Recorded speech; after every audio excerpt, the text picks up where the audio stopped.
All right, welcome back to the channel. I got a quick video here. I just want to lay out my case as to why I believe that ultimately Tim Walz is responsible for Alex Pretti's death in the riot.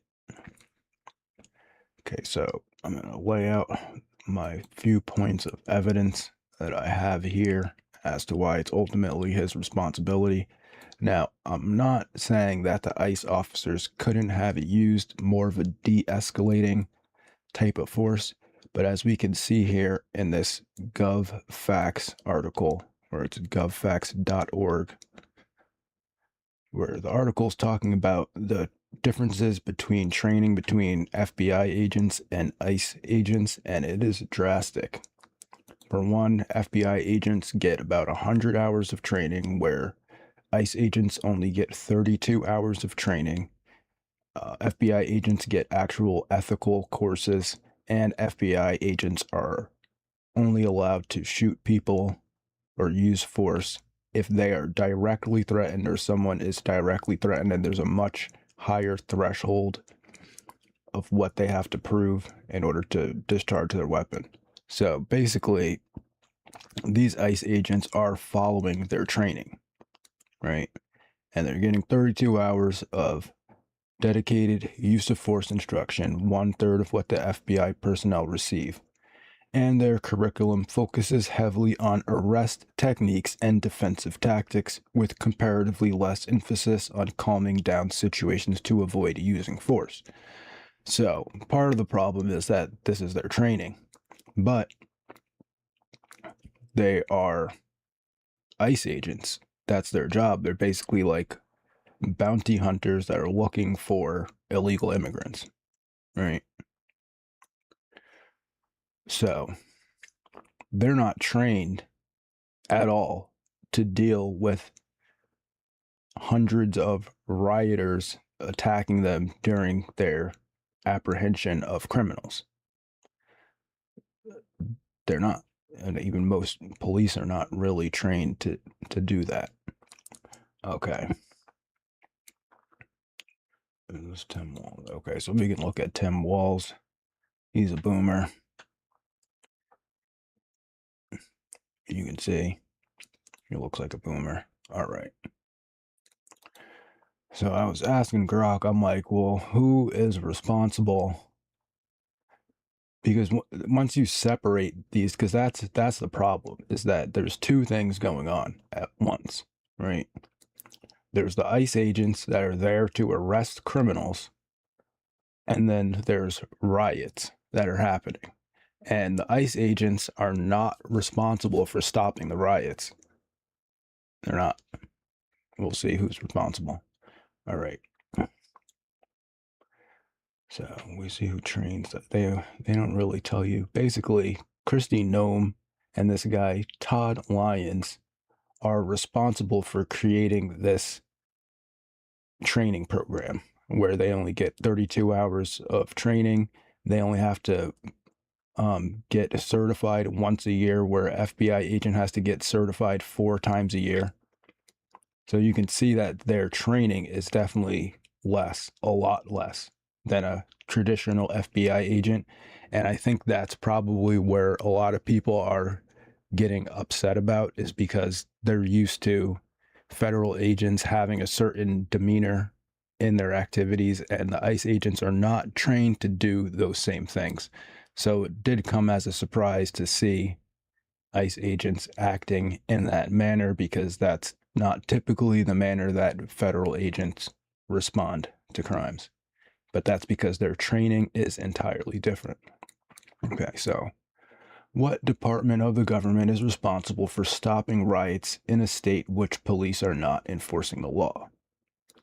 There is no single department of the U.S. government for stopping riots in a state where police are not enforcing the law, because primary responsibility for law enforcement and public order, including riots and civil unrest, rests with the state and local authorities. Right, so that's Tim Walz, right? So Trump can't even really initiate the Insurrection Act, because there has to be like pretty serious stuff going on, depriving people of constitutional rights. The state is unstable, fails or refuses to protect those rights. It's a last resort type of thing, right?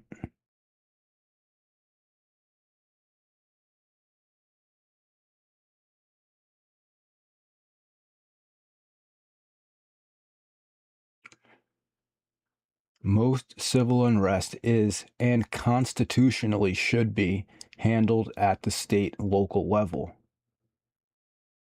Recent discussions around the 2025-2026 protest highlight threats to invoke it, but remains a high threshold, not a routine intervention.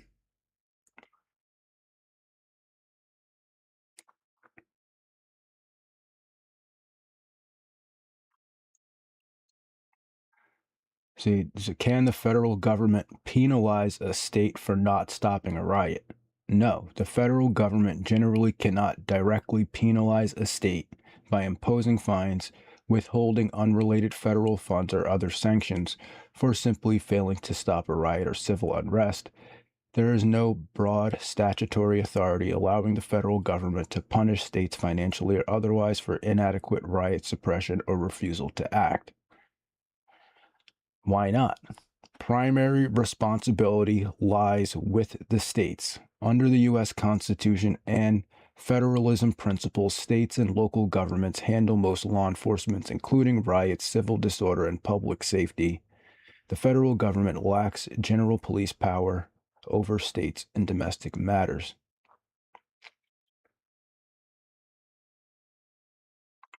So then they're going again into the Insurrection Act.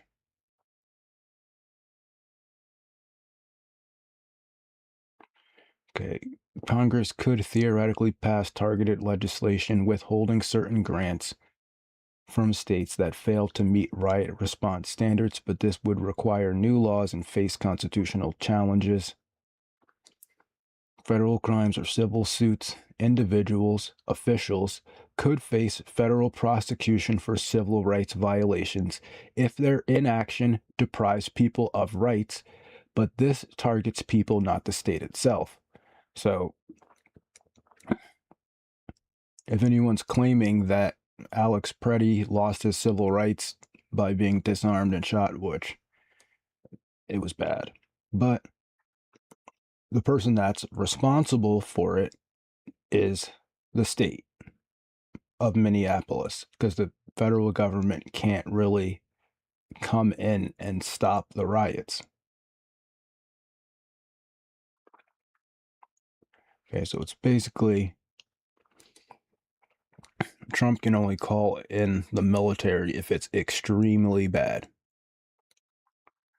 So basically, Tim Walz, by not stopping the riots immediately, is ultimately responsible for what happened to Alex Pretti, because we can see here at the training of ICE officers, they're basically trained to arrest people.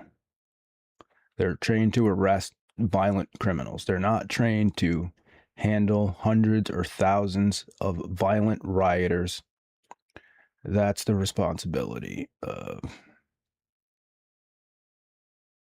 Tim Walz here, the boomer. So if anybody's going to get in trouble for this, it should be Tim Walz, because he failed to act to protect the constitutional rights of citizens in his own state. All right, that's the video. Thanks for watching if you did. Have a good day and peace.